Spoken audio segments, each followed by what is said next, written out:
malam ini jumpa lagi. Hai San, hai Kak Abel, hai Bang Willy di sesi Growing Stock kolaborasi saya dengan Dikdaya Selaras. Ya. Di Dikdaya Selaras ada sahabat saya yaitu Kak Sarilani Sunjaya dan Kak Ade Yuliani. Jadi ini adalah episode kedua di mana kita berkolaborasi yang bertajuk seri Sahabat Alam. Ya, seri Sahabat Alam ini sebenarnya ingin bercerita mengenai enam pencerita ya, enam pencerita kita yang sudah kita siapkan untuk hadirkan setiap hari Minggu malam jam 7 ke hadapan teman-teman semua. Mereka akan memberikan cerita sejatinya mengenai bagaimana selama ini mereka memelihara hubungannya persahabatannya dengan alam. Ya. Mengapa bercerita? Karena saya dan teman-teman Dikdaya percaya bahwa hidup ini tidak hanya berjalan atas waktu-waktu, tapi dibangun di atas cerita-cerita yang bermakna, yang personal. Ya, oleh karena itu memang malam hari ini pencerita saya yaitu Mas Hendra Gunawan juga sudah siap-siap untuk memberikan kisah hidupnya kepada rekan-rekan semua ya. Halo Mas Setio, thank you sudah hadir. Yes, we have fun. We're going to have fun ya, Kak Hendra ya. Nah, kalau minggu lalu pencerita kita adalah Kak Arma Caniago ya. Dia bergerak dalam misinya yaitu membuat bagaimana bumi ini bersih ya dari pengelolaan penauran sampah ya. Dan malam ini kisahnya unik lagi ya, yaitu tadi udah saya sebutkan yaitu Kak Hendra Gunawan, saya bilangnya biasanya Mas Hendra. Beliau memulai kisahnya itu 18 tahun lalu ya dalam persahabatannya dengan alam.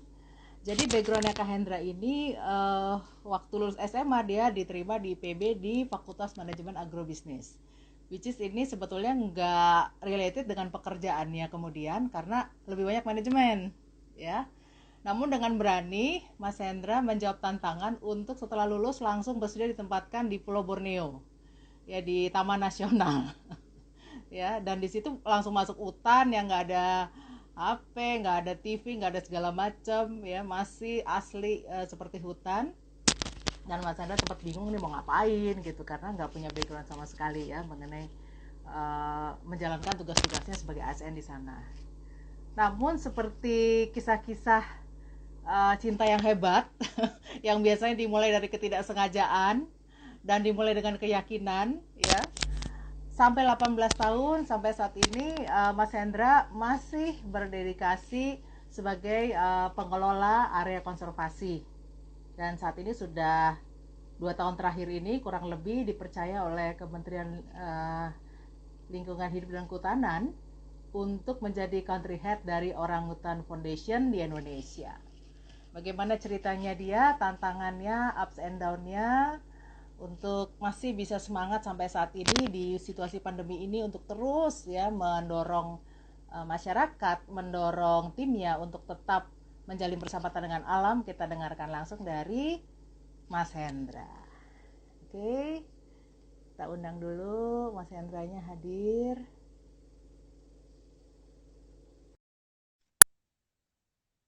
Halo Mbak Gita, Mbak Saskia. Halo. Halo Mbak Ju, saya lagi di kaki gunung ini, dingin. Aduh, harusnya saya nyocokin nih kostumnya nih, keren. Padahal gue punya topi kayak gitu ya. Oke, gimana hari ini? Udah sepedaan?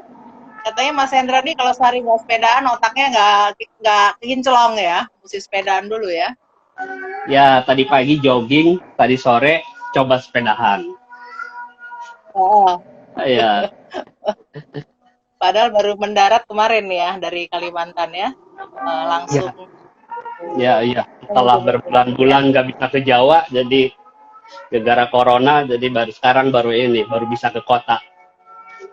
Setelah berbulan-bulan. Oke, terima kasih.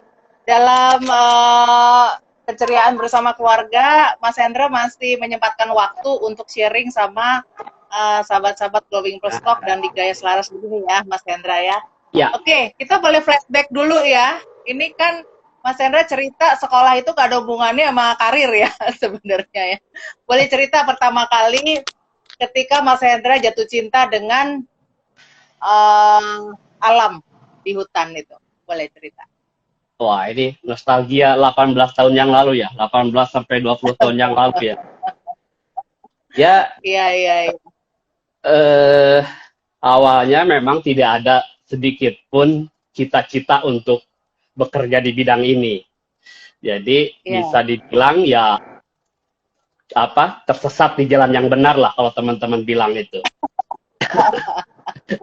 Oke, Jadi oke. setelah saya lulus sebagai fresh graduate, saya masuk di Departemen Kehutanan waktu itu, yang latar belakang pendidikannya itu di pertanian, sementara pekerjaannya di bidang kehutanan, ya saya seperti masuk ke lorong gelap itu, Mbak Ju.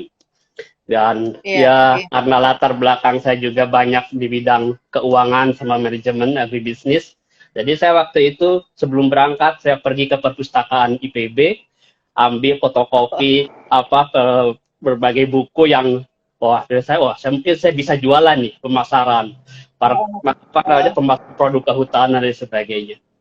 Begitu saya Oke. sampai pergi ke mana ke Kalimantan Barat waktu itu di Taman Gunung Palung, rupanya produknya itu produk hutannya memang nggak boleh dijual ya karena dilindungi kan karena di kawasan konservasi. Jadi Iya. oh, ya, jadi gimana ini apa yang perlu di ini kan? Jadi saya waktu itu coba mempelajari lah sebagai orang yang baru, saya mempelajari kira-kira apa yang sesuai dengan latar belakang pendidikan, dengan minat saya dan sebagainya seperti itu. Yang ya akhirnya ya pada suatu titik ya saya harus orientasi lapangan ke dalam hutan berminggu-minggu, yang 1-2 hari mungkin bisa enjoy, setelah 3 Iya. 4 hari stres dan begitu pulang ke kota baru dibekap saya. Waktu pulang ke kota bentuknya udah beda ya. Ya, iya Oke. karena sudah rupanya wah ini juga apa namanya kalau kita di lapangan itu tidak hanya makan, tidur, leha-leha dan seperti itu yang Iya. bikin itu mungkin itu yang apa aktivitas saya belum menemukan waktu itu. Oke. Dan penugasan pertama yang cukup menggetarkan yaitu tiba-tiba dibilang kan, Lo hitungin nih jumlah orang hutan gitu ya Ah, kalau nggak salah ya. ya, ya, itu kalau itu ya itu yang pertama kali saya pernah itu. Jadi saya Ya. waktu itu di tim itu sebagai sekretaris, sementara ketuanya senior saya. Nah, mungkin senior saya sudah lama atau jangan-jangan apa namanya menguji saya, bisa nggak nih si Hendra ini untuk Iya. melakukan itu. Jadi ya Iya. ya sudah saya ambil tantangan itu. Ya latar Iya. belakang pendidikan saya nggak pernah hitung satwa, ya sebelumnya menghitung uang, manajemen keuangan, Iya. akuntansi gitu. Iya. Ya Iya. tapi ya nggak menyerah, saya coba cari jurnal-jurnal tentang apa menghitung orang hutan, programnya seperti apa, kumpulkan tim ke lapangan 10 hari waktu itu kita apa dapat Iya. penugasan 10 orang 10 hari. Dan Iya. Iya. ya apa namanya akhirnya saya bisa melakukan itu gitu, dan saya pakai standar waktu itu memang di kami di Gunung Palung itu selalu ada peneliti dari luar kan. Nah itu yang saya pegang apa standar itu, dari lokasinya di situ, metodenya sama, metodenya harus sama biar bisa dibandingkan, biar disandingkan, dan Oh, programnya harus baik. sama gitu. Iya, dan sampai Iya. dari Iya. titik yang itu ya saya bisa buktikan bahwa itu rupanya Oke. bisa. Ya kalau kita mau belajar pasti bisa gitu. Oh, Walaupun penuh jadi perjuangan itulah pasti ini kan belajar dari nol diuji lagi. cintanya pertama kali di situ ya. Diuji cintanya pertama Ya, kali di situ ya. ya, tapi akhirnya kan setelah itu mulai itu karena lama di hutan itu terus mengamati orang hutan orang hutan kan ada Mm-mm. sarangnya, kita menghitung sarangnya. Jadi wah Iya. benar-benar akhirnya lama kelamaan mulai jatuh cinta sama orang hutan. Jadi bisa dibilang orang hutan itu ya Iya. menjadi apa cinta pertama saya di bidang konservasi ya Cinta orang hutan. pertama. Betul, betul, Cinta betul, betul. pertama Luar saya orang biasa ya. hutan. Iya. Luar biasa ya. Karena Jadi dengan justru uh, melalui ya Ya, silakan Kak, silakan Kak. Iya, jadi Karena dengan kalau orang utan itu kan spesies payung, spesies payung. Jadi ya, kalau kita melindungi, mencintai, melindungi orang utan, habitat dan ya. satwa-satwa yang lainnya juga akan terlindungi. Nah, begitu mencintai orang utan, saya tentunya otomatis satwa-satwa yang lain dan ekosistemnya pun saya ikut pelan-pelan Oh, mencintai itu, gitu. menarik ya. Jadi rumahnya si orang hutan ini juga otomatis Kakak cintai juga ya. Gitu ya Mas Hendra ya. Pasti, karena tanpa ada rumahnya nggak akan ada orang hutan kan. Benar, benar, benar, benar, luar biasa. Nah, Mas Hen, itu kan dulu tahun 2003, 2004 Iya, kan beda banget tuh. iya, Ini saya sambil cerita juga karena saya udah sempat kepoin YouTube channelnya Mas iya, Hendra nih ya. iya, iya, Kalau saat ini mungkin tantangan kita adalah gimana memanfaatkan teknologi ya untuk tetap iya, memanggil jiwa jiwa pemelihara alam itu. Tapi dulu kan iya. belum ada TV ya, belum ada, Nah, maksudnya di Kalimantan sosmed, Barat itu kan juga ada hutan, belum ada sosmed iya, ya. Listrik iya, sudah ada, tapi kan sosmed belum ada. Bisa iya. cerita satu yang berkesan ya, teman-teman lamanya Kak Hendra juga banyak di sini ya. Nah, iya. Bagaimana mensosialisasikan gerakan ini kepada masyarakat tempat? Ya, salah satu yang saya suka dan yang saya minat, yang saya ambil di bidang itu adalah di edukasi. Edukasi Hmm, konservasi ke masyarakat sekitar. Mulai dari iya, pemuda, pelajar, anak-anak, dan sebagainya. Nah, kita awalnya kita pakai, saya dulu dengan ini, dengan apa, dengan mitra, dengan Yayasan Palung waktu itu. Yang teman-teman Yayasan Palung selalu ikut belajar bagaimana mereka mengedukasi, kunjungan ke lapangan, ke masyarakat gitu. Nah, salah satunya itu adalah kita selalu membuat apa namanya, layar tancap di kampung-kampung. Ya jangan, itu tahun saya tahu. 2003, 2004 itu ya karena TV jarang, sosmed enggak. Dan itu kita sampai ke Iya, bisa lewat darat 100 kilo, terus naik iya, apa, naik speedboat hampir 3 jam. Setelah itu naik iya, lagi apa namanya, truk penerbang liar. Itu kita mm-mm. bisa hanya bawa infocus sama layar hanya untuk membuat layar tancap di kampung-kampung itu. Dan Iya, itu ya waduh, kebahagiaan kita itu pada saat lihat anak-anak bisa apa, mm, ketawa, senang, bahagia, kita ya sambil iya, kita iya, iya, memasukkan pesan-pesan konservasi di apa, di setiap itu. Nah, itu iya, yang iya, apa namanya? Itu ya mungkin kecil gitu apa ininya, tapi pada saat kita melihat senyum dan bahagianya anak-anak seperti itu, ya itu tidak bisa ini.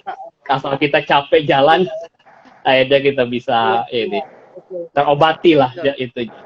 Obat ya. Tapi Ya, mereka ya, apa stay terus nih Kak? Eh, saya tuh kadang manggilnya kakak, kadang manggilnya ya, mas ya. ya. Sorry ya. Jadi Mas Hendra itu mereka stay terus sampai habis layar Nah, tancapnya. nah itu kita apa namanya, mungkin sekitar 1 atau 2 tahun beberapa kali kita keliling ke kampung, ke itu kok kita melihat ya yang penuh itu di saat awal-awal ini, di awal-awal apa, pemutaran gitu. Begitu pertengahan mulai berkurang sampai ke ujung hampir hanya bisa bilang satuan saja, 1, 2, 3 orang aja. Kita berpikir waktu itu dengan teman-teman, wah ini apa ya, apakah filmnya yang nggak menarik atau ininya objeknya yang nggak ini, mungkin mereka eh, bosan kali. Bagi mereka, untuk masyarakat di sekitar hutan, melihat orang hutan, melihat satwa, melihat hutan itu suatu yang udah biasa mungkin, udah biasa Oh, dilihat. iya, iya, Jadi iya. nggak, apalagi Iya pakai juga ya. bahasa, kadang-kadang film dokumenternya itu dalam bahasa Inggris, mereka nggak ini juga. Oh, oke. Jadi sebenarnya Jadi yang menarik itu screennya, ya, tapi sebenarnya ya, isinya udah biasa gitu iya, ya. iya, Oh, iya. oke, oke, oke. Akhirnya kita coba, wah jangan-jangan kita berapa punya hipotesis, wah jangan-jangan ini filmnya nih. Jadi kami di tim waktu itu kita coba, wah ya kita buat film sendiri. Gimana ininya? Jadi kita buat skenario sendiri, kita apa namanya, wah kita cari artis-artis lokal nih di sekitar kampung gitu. Terus kita coba Oh, maksudnya setiap sore masyarakat. kami, iya, masyarakat atau pelajar gitu. Kita Yang jadi artis. Oke, Jadi oke, kita oke. kalau di kampung kan setiap sore itu banyak yang nonton bola tuh. Ya ini ya kita cari Ya. jalan-jalan. Oh ini kayaknya ada target nih. Nah udah itu kita Heeh, undang itu casting. Kita casting di kantor di kantor kami casting heeh, setelah itu. Setelah cocok ya kita syuting itu kita apa namanya sudah ya iya, kita ada sutradara ada ini dan iya, setelah iya, kita iya. selesai kita coba nih wah ini dulu tapi selalu dengan mitra dengan kolaborasi kita bawa tuh gala premier ke ibu kota kabupaten artis-artisnya kita bawa ke ibu kota kabupaten di sebuah kafe kita tunjukin artis-artisnya ya itu untuk mengaitkan rasa bangga aja setelah dari kabupaten ya kita apa namanya coba eh, putar filmnya di tempat mereka sebagian besar artisnya itu dan bersyukur itu satu lapangan penuh semuanya mungkin ingin melihat adiknya ingin melihat anaknya ingin melihat cucunya mungkin di kampung atau di ini ya itu zaman itu tuh ya masih orang masih susah buat video gitu masih susah orang untuk Benar, melihat di screen gitu seperti ya benar, seperti benar, artis benar. sinetron gitu itu dan itu Betul, betul. ya kita Nah, bawa ke ceritanya apa? beberapa keliling itu. Hmm? Ceritanya kayak apa itu kisahnya, sinetronnya itu? Jadi Mengenai apa? kita memang waktu itu coba tentang pesannya itu tentang pencegahan kebakaran hutan. Jadi kita judulnya dulu Hmm. Api Cinta di Ujung Bahagia. Jadi ada ada Api apa cinta ada di ujung bahagia. iya. Jadi ada Romantis masyarakat banget. atau ini yang membakar hutan. Terus Heeh. dia ada peran artis utamanya itu yang menjadi kekasihnya. Gara-gara itu kita kekasihnya itu yang memadamkan api. Itulah akhirnya jadi itu. Iya, Ya iya, iya. pesan-pesan Tapi kan konservasinya tetap kita kita dengan itu. kayak gitu jadi masuk ya Kak, message-nya jadi masuk ya ke Ya, ya, dalam diri mereka kan jadi masuk. Karena ya, kan ya. Mungkin dilakukannya dengan pelan ya. ya dan itu juga ya itu mungkin kita juga harus ini ya coba mereka sendiri yang menyampaikan bukan dari kami, bukan Betul. dari pemerintah, bukan dari NGO, tapi mereka langsung pesan itu kita titipkan lewat mereka dan Keren banget. di media yang mereka senangi kan itu intinya. Oke, oke. Kak Ya Hendra, itu ini kalau ya kalau di dunia saya nih, di dunia Sari ini juga ya dalam hal training dan ini namanya engagement ini Kak. Jadi ya ya ini keren banget bahwa kita menggunakan platform edukasi, tapi sangat customized gitu ya, ya disesuaikan dengan profile ya dari sasaran target pembelajaran kita dan dibuat loh mereka yang menjadi hero sendiri di dalam aktivitas itu ya. Keren banget, keren banget. Oke, saya ya sambil kita sama coba teman-teman kita ya, Mas ya Hendra ya. ya ini Ada juga banyak Mbak teman Didi, saya boleh disapa-sapa. Ada Mbak Ita, Mas Didit, ada Sam nih, sahabatnya anak-anakku. Hai Abang Willy, hai Alim, how are you? Happy Sunday. Dan teman-temannya Mas Hendra juga saya harap hadir di sini karena ini sebenarnya kisah juga leader untuk area konservasi dan nanti kita akan upload juga agar teman-teman leader di area konservasi manapun juga bisa apa ya istilahnya berbagi lah. dapat inspirasi ya, dapat inspirasi ya. Oke.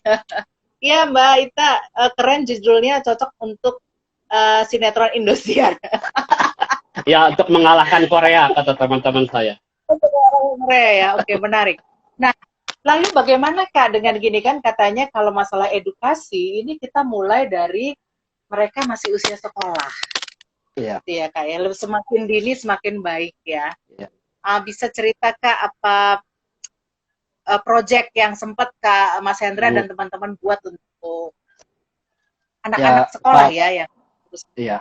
Jadi kalau itu film itu sekitar medio 2005-an, 2005-2006.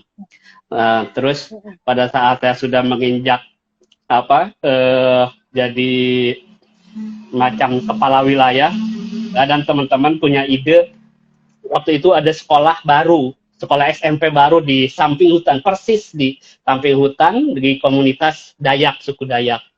Nah, Oke. ya namanya sekolah baru itu guru tidak ada, pengajaran mungkin kadang ada, kadang enggak. Jadi waktu itu kami dengan penyuluh, dan kebetulan saya waktu itu dapat ada penyuluh muda yang masih muda-muda, masih semangat. Jadi kita buat sekolah binaan. Sekolah itu, SMP itu, kita buat menjadikan sekolah binaan kami. Sekolah binaan kami. Oke.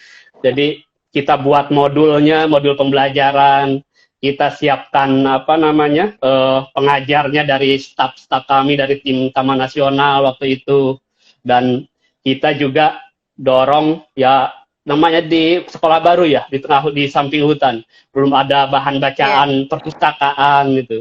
Jadi kita buat Ya.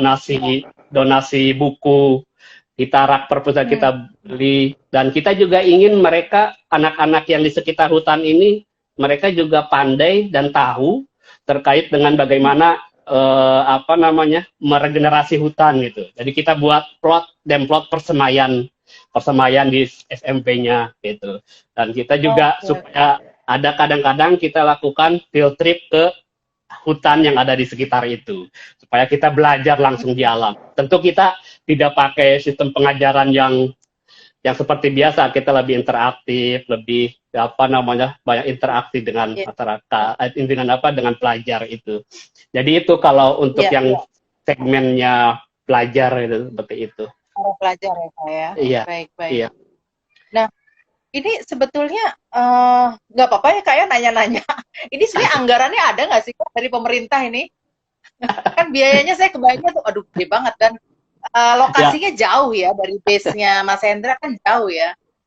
Ya itu masalah transportasi juga. Ya, dari kantor utama itu sekitar 100 km itu. Dari 100 kilo dari ibu kota kabupaten kami. Dari kantor Balai Taman itu ada di ibu kota kabupaten. Sementara kantor wilayah itu mungkin sekitar 50 lah. Jadi ini juga jadi, tapi ya kendala, tapi jadi tantangan kita. Ya, saya dengan tim yaitu ini sudah kita ambil nih program ini. Kita harus bisa lakukan secara konsisten. Satu semangat, satu juga apa namanya support anggaran. Dan memang untuk yang anggaran-anggaran yang kegiatan-kegiatan yang mendadak di pemerintah itu nggak bisa, agak sulit untuk dialokasikan karena harus di awal-awal gitu, awal tahun, atau ya memang kadang juga anggarannya terbatas, jadi tidak bisa mensupport itu. Ya itu paling yang bisa kita alokasikan itu ya apa namanya anggaran rutin yang bisa mereka gunakan nih untuk, jadi mereka untuk transport pakai motor itu kan dari kantor ke lokasi sekolah itu, ya itu apa namanya, dan jalan juga bukan, mungkin kalau sekarang sudah mulus, dulu ya hancur lebur berlumpur. Iya. Waduh. Oke, ini proyeknya sendiri apa gimana nih Kak? Dengan tim doang apa bagaimana? Ada expertise lain mungkin yang menjadi mitra juga? Kalau untuk pada saat kita inisiasi, kita coba, ini kan tim Taman Nasional Gunung Palung waktu itu. Nah, pada saat berjalan, kita coba gandeng, ini kan untuk menjaga konsistensi kami juga. Tidak bisa kami sendiri. Kita gandeng Yayasan Palung untuk sistem pengajarannya, untuk menjadi alokasi pengajarnya untuk tiap minggu. Yayasan Asri juga kita gandeng, mitra kita Taman Nasional. Untuk pengumpulan donasi buku, dulu kita dengan Sebumi menginisiasi donasi buku di Jakarta. Itu mereka, ini kan teman-teman saya, untuk alokasikan buku-buku yang masih bisa dipakai. Dan itu kita lakukan seperti. Jadi kolaborasi itu untuk mempertahankan konsistensi kita itu. Apalagi nggak ada alokasi anggaran gitu. Kita perlu ini. Dan untuk mempertahankan semangat tim juga. Iya, karena kan saya kebayangnya gini ya, Mas Hen, kalau saya jadi anak buahnya Mas Hendra nih, aduh Pak Hendra, nambah-nambahin kerjaan gua aja. Ada nggak sih tantangan-tantangan kayak gitu Mas Hendra? Karena pekerjaan kan besar-besar. Sudah pasti. Kalau untuk yang mungkin karena sudah terbiasa atau lingkungan juga mendorong hal seperti itu. Tapi ya itu sebagai apa namanya pimpinan kita yang lebih senior juga kita coba dorong mereka tuh semangat untuk untuk terlibat gitu. Dan itu untuk menggugah rasa memiliki terhadap proyek juga program juga saya dorong mereka untuk itu. Iya. Ya itu banyak lah ada lah yang pasti ada. Mangga seperti itu. Tapi lambat laun mereka menyadari bahwa itu adalah hal penting, hal kecil tapi penting untuk kita lakukan kepada itu. Ya, baik. Ini jadi bisa dibilang Mas Hendra kan pengalaman menjadi pengelola konservasi udah di tiga pulau nih ya, Mas Hendra ya, di Banten, di Sumatera dan di Bali ya. Iya. Kalau di Bali waktu itu tantangannya apa nih area konservasinya nih, Mas Hendra? Kalau di Bali ya jujur saya sudah sempat sebelumnya tuh mungkin 1-2 kali sempat ke lokasi yang di penugasan itu. Jadi waktu itu saya tahu bahwa salah satu masalah yang utama itu adalah sampah di Pulau Menjangan. Nah, Pulau Menjangan itu destinasi wisata paling populer di Sabang Bali Barat. Dan itu sering banyak yang komplain di media sosial. 2000 itu udah ada media sosial. Di Facebook sudah banyak yang komplain. Jadi saya waktu itu sudah ini tantangan saya adalah bagaimana menghilangkan sampah mengendalikan sampah itu. Itu kan sampahnya sampah dari laut. Ya, itu pasti mereka banyak yang beranggapan ini Taman Nasional kok udah bayar tiket masuk mahal-mahal, kok sampahnya di depan mata kok nggak di ini gitu. Nggak ada ininya gitu. Walaupun ada sebelum-sebelumnya, tapi masih terus karena itu kan tiap hari Mbak. Jadi sampah itu kan dibawa arus laut dari Banyuwangi, dari kapal-kapal penyeberangan. Nah, jadi waktu itu saya sudah identify, ini adalah sampah. Jadi salah satu langkah pertama saya untuk itu adalah ya ini karena tiap hari ini harus ada petugas kebersihan. Harus ada petugas kebersihan. Waktu itu saya lihat seperti di bandara lah. Ada facility care gitu. Ada untuk yang sebelum pengunjung datang itu harus sampah sudah nggak ada. Diambil. Terus toilet harus bersih. Sakepat itu tempat beristirahat harus bersih. Itu saya ini betul tuh prioritaskan ke kantor pusat untuk itu. Nah, dengan seperti itu pengunjung dan masyarakat itu akan Taman Nasional itu ada, Taman Nasional itu melakukan itu walaupun nggak semuanya selesai dan kami juga tetap mengajak para pelaku wisata, sopir driver kapal, terus para pemandu kita rutin tiap minggu, tiap bulan kita lakukan aksi bersih pantai gitu. Dan mereka karena dengan kita Taman sudah mendahului, mereka juga lebih semangat bahwa pemerintah itu bisa melakukan itu. Dan idenya mereka akhirnya puas, sekarang Pulau Menjangan bersih gitu. Padahal ya memang tiap pagi itu staf saya bangun tidur langsung ke pantai, langsung ngambilin itu gitu. Itu sarapan pagi dari sampah. Itu. Iya.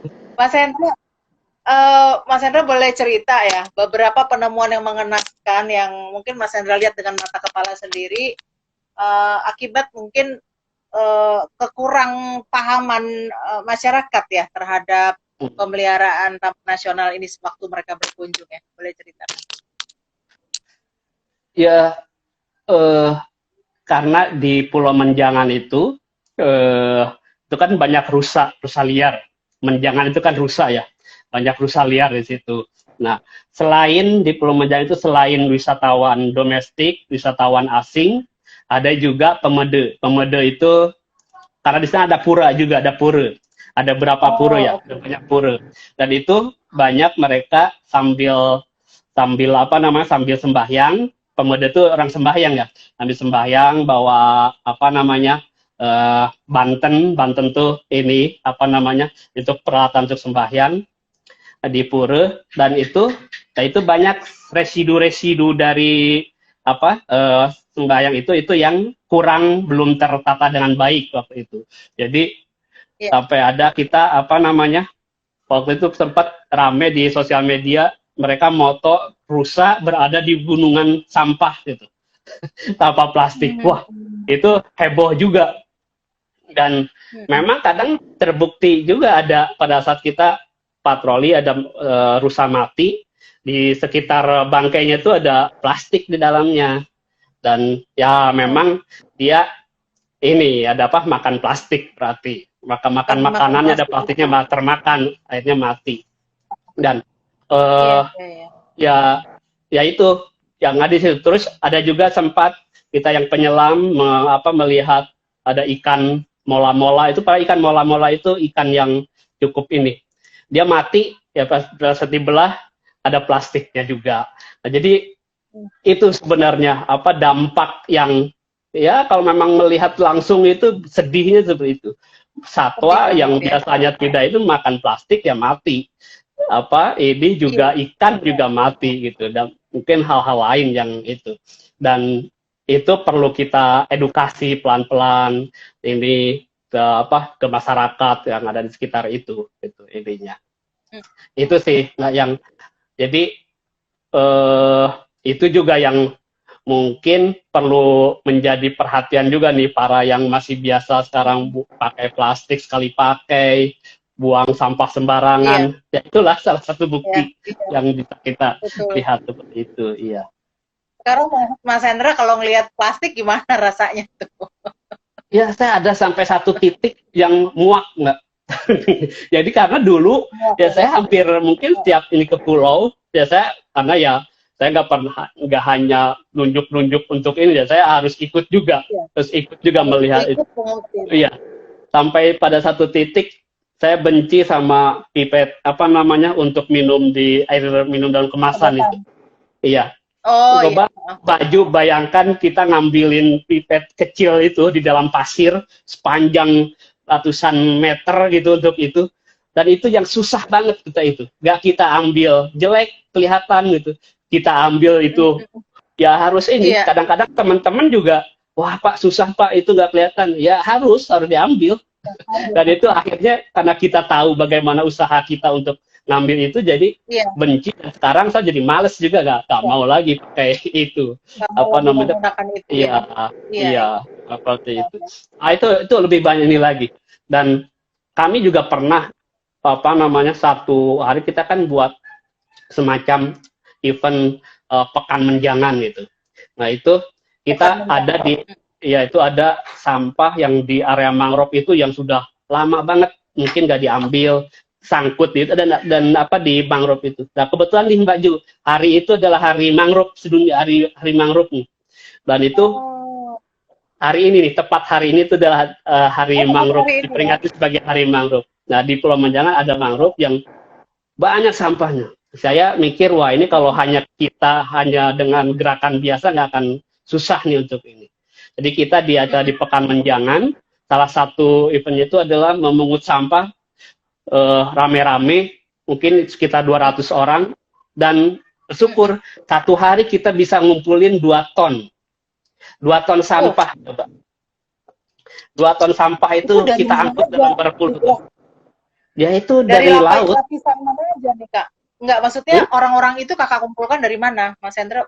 Kita dari apa namanya dari apa kan banyak kita ada LSM juga, terus ada komunitas Friend of Menjangan, ada kelompok sadar wisata, ada pemandu, ada apa namanya pelajar. Kita buka apa namanya, dan mereka antusias untuk itu ya karena ternyata mereka antusias ya.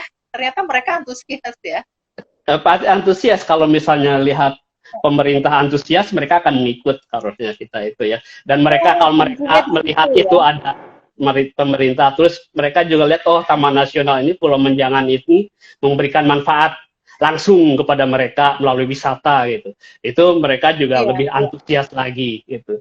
Ya karena kalau Pulau Menjangan itu bersih, ya turis akan lebih banyak yang datang. Mereka akan puas untuk berlama-lama.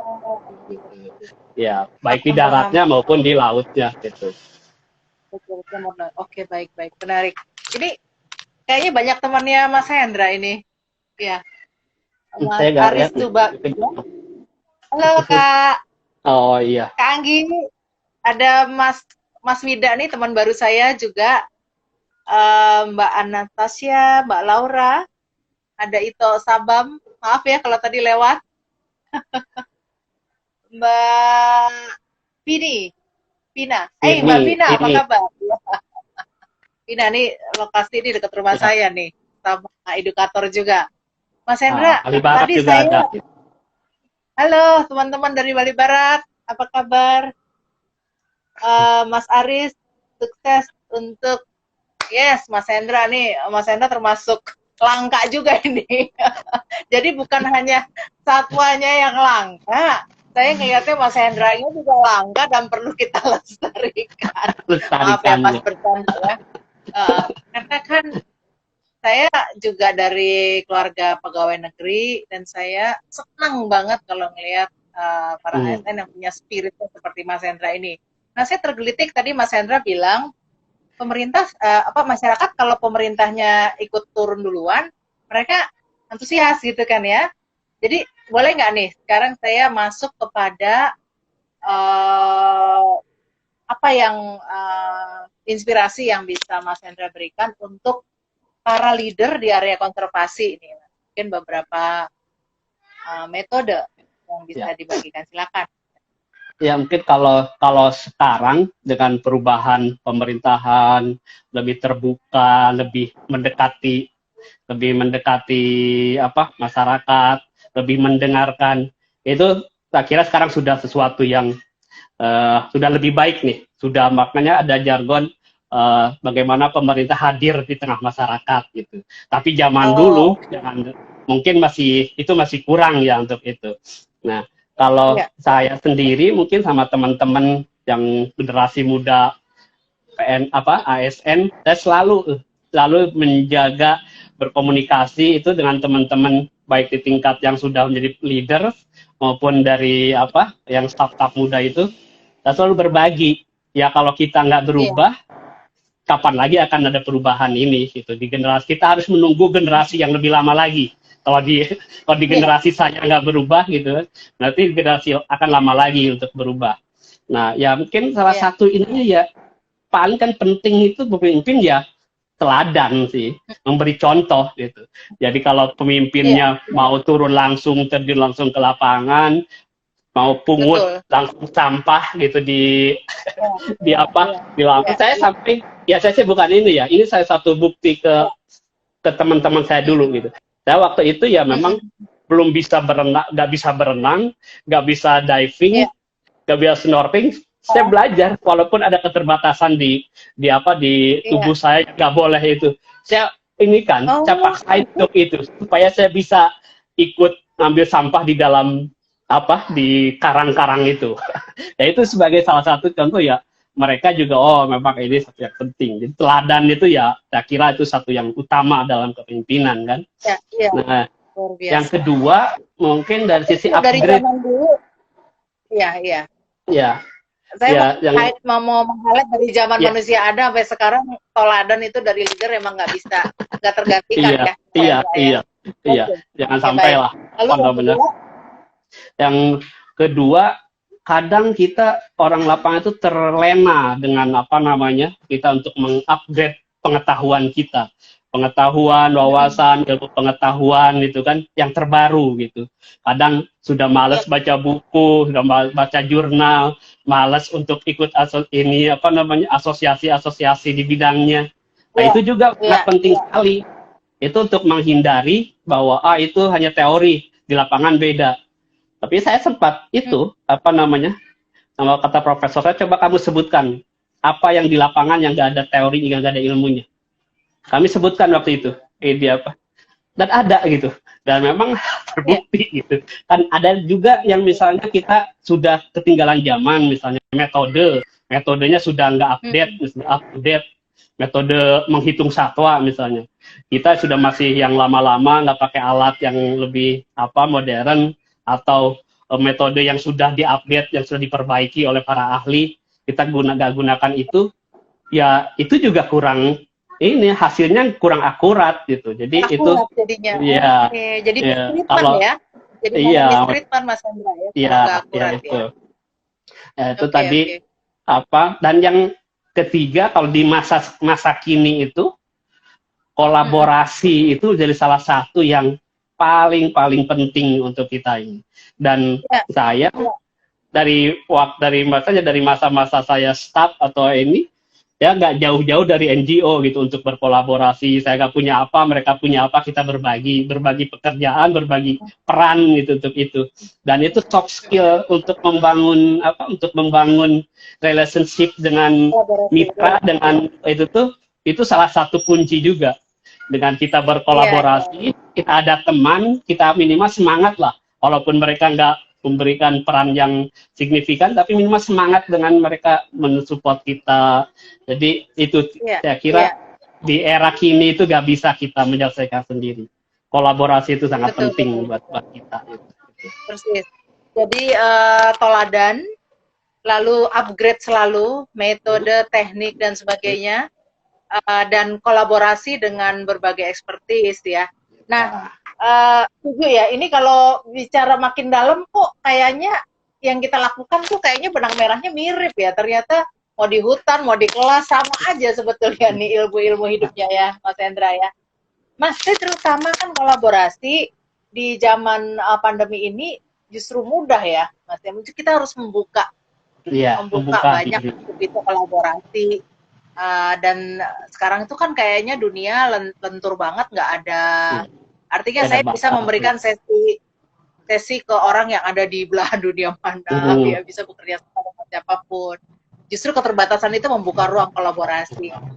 Dan Mas Hendra juga saya mencatat karena banyak idealisme yang ingin lebih ditumpahkan lagi ya secara optimal, dan lahirlah Sebumi ya, sebumi.id ya, sebuah social enterprise yang dengan karir saya. Kontennya apa nih? Iya, kontennya apa nih, ya, Mas Hendra? Ya memang itu salah satu bentuk ekspresi saya supaya bebas berekspresi dalam membangun idealisme bersama teman itu dalam membangun organisasi. Kalau di pemerintah mungkin masih ada batasan-batasan tertentu masa ini. Jadi saya coba bawa ekspertis saya, pengalaman di lapangan bersama teman saya yang ada dari dunia profesional gitu untuk membangun itu. Kita salah satunya kalau di masa pandemi ya jujur kami itu ya Sebumi itu social enterprise yang tidak murni bisnis, dan itu kita berdiri di kaki sendiri gitu. Jadi kita ya menjalankan organisasi dari upaya usaha bisnis kita gitu. Jadi di substitusi untuk menjalankan itu. Ya salah satunya kita ini kemarin terpukul juga hampir semua perjalanan wisata terus itu terpukul di masa pandemi. Tapi itu jadi justru ini tim kami itu lebih kreatif, akhirnya menemukan virtual tour. Dan itu yang sudah lama sebenarnya sudah dimimpikan, tapi pada saat pandemi itu baru kita bisa eksekusi lebih cepat lagi. Bisa kita eksekusi lebih cepat lagi. Itu kita ada virtual tour ke Taman Nasional gitu. Kemarin kemana Bromo, Tengger Semeru, ke Rinjani gitu untuk itu. Dan alhamdulillah antusias di itu. Luar biasa. Jadi tinggal mampir aja ke IG-nya sebumi.id ya. Nanti untuk lihat semua program-program ya. Ya itu juga mungkin karena dulu saya waktu di Taman Nasional, saya juga mulai salah satu ekspertis saya di situ. Jadi mulai dulu itu Gunung Palung itu ya nggak pernah dikenal gitu. Jarang ada wisatawan. Jadi kita mulai mencari, mengidentifikasi lokasi destinasi wisata, sampai dengan bagaimana membuat atraksi wisata, sampai dengan memasarkannya. Zaman 2004-2005 susah banget kita. Masih buat weblog, belum ada sosmed. Jadi ekspertis di lapangan itu yang saya coba terapkan bisa di organisasi lain gitu. Betul. Mas Hendra, ini kan perjalanan ini pasti up and down ya. Ini baru dengar Iya, cerita aja udah seru banget, tapi kan yang sesungguhnya tuh pasti lebih seru lagi. Pernah capek nggak sih? Capek, aduh gitu. jujur Maksudnya kan secara nggak bisa langsung berhasil kan. ya secara ya, itu kan manusiawi ya. Pasti ada satu titik yang apalagi ini eh, yang nggak pernah dicita-citakan sebelumnya dari masa kecil gitu. Jadi pada Betul, saat betul. mentok satu itu kadang langsung wah udahlah keluar aja gitu. Pada saat kita Heeh, mau punya ide, punya apa namanya gagasan, rupanya lingkungan tidak mendukung, tidak ada support iya, dari teman-teman, dari apa dari atasan gitu. Wah sudahlah muncul apa namanya pergi saja. Gitu. Tapi iya, ya kadang saya selalu ingat ke lebih yang ini. Ada orang yang kalau misalnya kita pergi dari apa yang kita hadapi, ya itu berarti kita kalah gitu. Berarti kita sudah kalah sebelum ini. Jadi ya akhirnya saya coba cari jalan keluar. Dari jalan keluar, cari iya, ya iya, salah satunya karena banyak teman misalnya dengan apa mitra, biasanya kita coba ngobrol dengan mitra apa yang mereka bisa bantu dan itu yang memunculkan semangat lagi untuk apa untuk terus mencoba sampai dengan sekarang 18 tahun itu seperti itu betul, betul, ini betul, betul, betul. Nggak kapok-kapok malah makin cinta ya. Oke, ya Kak Hendra, kalau ini cara Kak Hendra memupuk cintanya kepada alam ini kan tadi melalui kolaborasi. Kalau kolaborasi saya udah clear nih, kenapa ya, pentingnya. Nah, tapi edukasi. Nah, sebetulnya ya edukasi yang khas ini seperti apa ya? edukasi yang Prinsip yang khas untuk konservasi ini oh yang dari best practice-nya Mas Hendra tuh works gitu loh. mm, Tahapannya bagaimana? ya kalau misalnya kadang-kadang kan ini kan pendidikan itu yang jangka panjang ya makanya banyak juga sedikit ya sedikit eh, baik itu NGO atau pemerintah yang menginikan alokasikan anggaran itu untuk yang dampaknya itu dalam jangka panjang. Biasanya kan program itu Hmm, harus bisa dinilai dalam jangka pendek ya, dalam dalam betul, ini betul. misalnya program itu termasuk di kami juga di apa di Orangutan Foundation. Nah, itu yang kita eh, ini kan itu ya biasa kita kan banyak mendorong minimal itu target apa namanya audien kita itu bisa mengetahui dulu apa yang menjadi pesan Hmm. kita. Misalnya tahu tentang Oh, Taman Nasional, apa ada di Taman Nasional itu, tahu tentang orang hmm, utan, tahu tentang harimau, tahu tentang ya. Curik Bali, hasannya kenapa kita penting harus melindungi orang utan. Nah itu yang kita Paham kita dan dorong dulu ya. Jadi kita ya. mungkin kalau ada dalam ini adalah bagaimana supaya mereka tahu dulu, terus bagaimana Hmm, mereka bisa bersikap, attitude mereka iya, bersikap terhadap yang mereka tahui, dan yang iya. ketiga bagaimana kalau misalnya harapannya setelah mereka tahu punya sikap terhadap sesuatu yang mereka inginkan itu, nah akhirnya mereka berubah perilakunya untuk tidak Oke, eh, oke, oke, oke. ada tahapannya Iya, iya. seperti itu intinya. Ya, Jadi ya itu yang praktisnya kita gitu ya, ya praktiknya ya ya.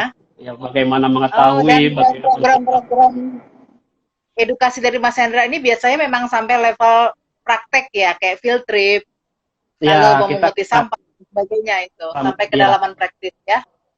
itu ya Oke, memang mau nggak mau kita harus harus apa ya ya, harus harus dorong itu supaya melihat langsung kendala apa tantangan kita di lapangan misalnya seperti sampah di Pulau betul. Menjangan ya kita coba dengan pekan menjangan kita undang mitra-mitra semua mitra yang ada di sekitar Taman Bali Barat disupport oleh Ya, ya, masyarakat terus kita bawa mereka untuk terlibat langsung melihat itu dan harapannya mereka nanti bisa sumbangsi peduli untuk ya. membuat bank sampah tempat Iya, pemilahan dan memungut dan oke, akhirnya oke, mungkin oke, baik. seperti itu akan ini berubah perilaku mereka untuk tidak buang sampah sembarangan gitu Luar atau tidak biasa. memakai plastik gitu. Iya, iya. Mas Hendra, ini waktu pertama kan dulu sekolahnya memang nggak terlalu relevan ya. Iya Berarti iya pas yang ngambil kedua Mas Hendra berkesempatan lagi untuk bersekolah di bidang konservasi keragaman hayati ya, Fakultas Iya, Kehutanan ya. Ini iya. berarti nyambung banget dong udah ya sama Kok, sama the real jobnya ya. oh ini klop banget. Klop Jadi, banget. iya, ya mungkin kadang-kadang orang, ngapain lagi nih udah tingkat master ke S2, ngambil untuk menghitung lagi orang utan, gitu, menghitung satwa, nah itu. Tapi ya itu, Pak, itu adalah salah satu tugas pokok yang utama kalau kita mengetahui kondisi populasi satwa di Taman Nasional. Mandat kita itu untuk melestarikan satwa, ya kita harus tahu ilmunya, bagaimana Iya. kondisinya, bagaimana habitatnya dan sebagainya. Dan waktu itu saya coba, walaupun saya memang menggali ilmu itu, tapi saya lebih memilih untuk lebih ke bagaimana mengelola taman nasional yang lebih baik lah waktu itu. Saya memilihnya spesifikasi itu waktu itu. Jadi Iya, iya, tentang iya. itu. Jadi ya itu juga lebih ke sifat ke manajerialnya saya waktu itu ambil itu. Baik, Kebijakan baik. pengelola Jadi taman langsung bisa nasional. dipraktekkan dalam kebijakan yang Mas Hendra keluarkan ya dan berlakukan Iya, untuk iya, seluruh aparat ya, iya, teman-teman di Taman iya. Nasional. Baik, Dan Mas Hendra, dan ya, iya, dan gimana? Ya silakan Mas, gimana? ya, dan dari situ saya akhirnya sejak 2017 itu saya masuk jadi salah satu membernya asosiasi kawasan konservasi di dunia ya, dan 2 tahun ini ya jadi salah satu expert membernya untuk itu ya. Itu bisa Jadi mengupdate juga narasumber juga bagaimana di sana ya. ya, Oke. ya bisa Biasa. ya update informasi juga untuk itu, untuk bagaimana mengelola taman nasional di belahan di dunia lain itu. Iya. Aduh luar biasa deh. Mas Hendra pembelajar sejati nih. Top banget ya. Saya respect banget karena Mas Hendra bisa berani untuk melampaui trauma berkali-kali gagal. Lalu juga saya baru tahu ini. Kita udah ngobrol berapa kali tapi saya baru tahu kalau Mas Hendra punya satu challenge fisik yang sebenarnya tidak boleh diving ya, tapi demi supaya konsisten sebagai seorang leader, Mas Hendra berani menempuh resiko itu luar biasa. Nah, Mas Hendra kita udah sebenarnya pengen sih sambungin ke 2 hari lagi nih, kita ngobrol gak habis-habis ya, tapi waktu sudah 5 menit lagi ya. Teman-teman, ini saya share sedikit boleh ya, bahwa sebegitu menghayatinya Mas Hendra terhadap kecintaan kepada alam sampai putranya juga diberi nama Forester ya, kalau nggak salah ya. Dua Gary Ananta Forester dari tumbuhan khas di Kalimantan, ulin yang paling kuat. Kita tahu banget bahwa kalau udah urusan menamakan buah hati ini nggak mungkin main-main, ini pasti sudah mendarah daging ini kecintaannya ya. Boleh Mas Hendra, apa nih harapannya Mas Hendra dan tim kepada ya masyarakat ya, terutama khususnya kita yang memang sebagai pengunjung ya, nanti ketika pandemi ini sudah berakhir atau sikap kita sehari-hari untuk lebih bersahabat dengan alam, boleh kasih advice ke kita? Ya, kalau misalnya tadi mendengar bagaimana rusa ketika mati memakan plastik, ikan juga bisa mati karena plastik gitu. Ya, itu sudah jadi bukti bahwa ya plastik itu berdampak buruk terhadap lingkungan dan satwa. Yang mungkin harapannya pada saat kita ke mendaki gunung, melaut, terus ke hutan, ya itu coba dipikir ulang untuk tidak membawa plastik, sampah plastik atau dan kita prinsip-prinsip. Kalau di Sebumi kami punya prinsip 7 prinsip untuk zero waste journey gitu. Jadi bagaimana kita merencanakan pada saat kita perjalanan seminimal mungkin kita membawa sampah plastik gitu. Dan seminimal mungkin kita bahan itu bisa kita gunakan lagi, didaur ulang. Nah, itu mungkin dari sisi plastik. Dan kita juga kadang-kadang untuk wisata alam ini saya kadang-kadang suka ini juga. Orang apalagi di era medsos ini selfie itu jadi sesuatu yang sepertinya lumrah gitu. Selfie dengan Kayaknya dengan wajib satwa gitu. liar gitu. Satwa itu wajib Iya. gitu. Ya padahal itu Iya. dari sisi etika kesejahteraan satwa itu sangat-sangat sekali tidak diperbolehkan.